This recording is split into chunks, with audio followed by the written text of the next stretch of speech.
Hey guys, it's Lacey. I'm back with a new video. I'm going to be doing a review of a fake magnetic septum piercing that I got off of Etsy. I think the name of the shop was Athesia's.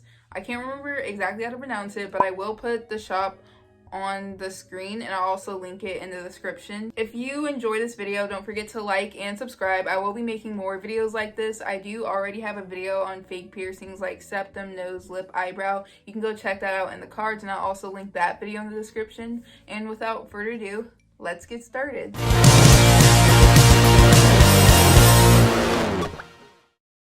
So here it is. It came with two extra like septum piercing balls.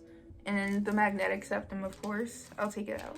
The way it's made, it has this little thing at the bottom. Of course, you wouldn't be able to see it because it'll be in your nose. And the way that you do it is you kind of hold it and then you stick it up and let it clip together.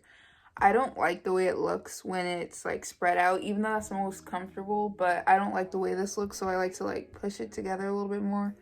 So yeah, when I first got it, the package said not to wear it for longer than 4 hours. And I usually don't wear it for that long because it can get a little bit uncomfortable. But hey, it looks real. To be honest, I think the price raised a little bit. I checked the other day and it said it costs like $25.